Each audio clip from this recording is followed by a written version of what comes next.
And now, the rest of the story. Hey, diddle, diddle, the cat and the fiddle, the cow jumped over the moon. The little dog laughed to see such sport, and the dish ran away with the spoon. Well, now that rhyme is not nearly so nonsensical as you think. But that, well, that is the rest of the story.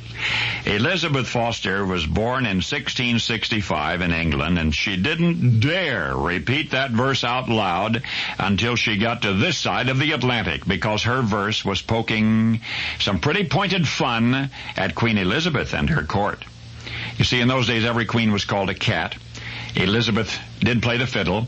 The little dog was her lover, the Earl of Leicester, and the spoon referred to Lady Catherine Grey, a lady-in-waiting who tasted every dish before it was served to Her Majesty. The dish, well, that was the Earl of Hertford, custodian of the Queen's tableware, and it was he who eloped with Lady Catherine. And you thought this was kid stuff?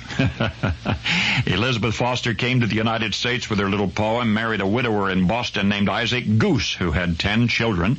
Elizabeth became Mother Goose, that's right, to 10 children, and for the amusement of her 10 stepchildren, Mrs. Goose recited other little verses, which she had brought from England or written en route.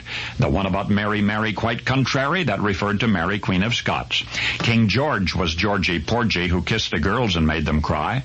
Edward VI, who seized farms for sheep pastures, was lampooned in her verse, Ba, ba, black sheep. Eventually, the second Mrs. Goose had another 10 children. Now there were 20.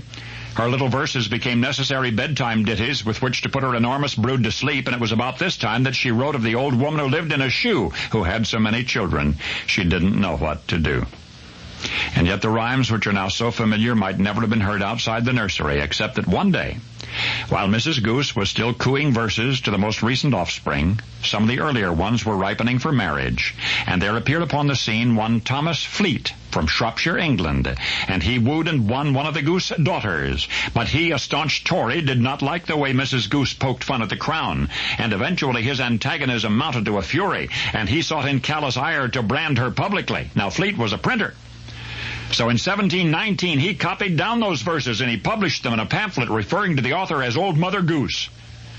In this way, he sought to alienate all of the Back Bay from his stepmother-in-law.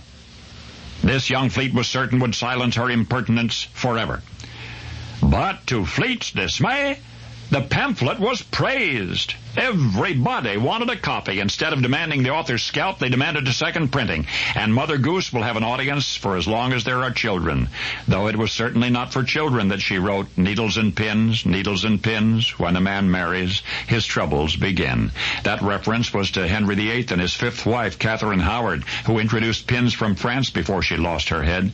Soon husbands had to provide their wives with special allowances for this luxury, and that's when the phrase pin money was injected into our language. Oh, yes, these lines, each concealing some sharp barb, these verses designed to unstuff the pompous politicians and expose the royal scandals, became nursery rhymes. They became nursery rhymes because a printer named Thomas Fleet deliberately tried to discredit his stepmother-in-law and immortalized her instead. And now you know the rest of the story.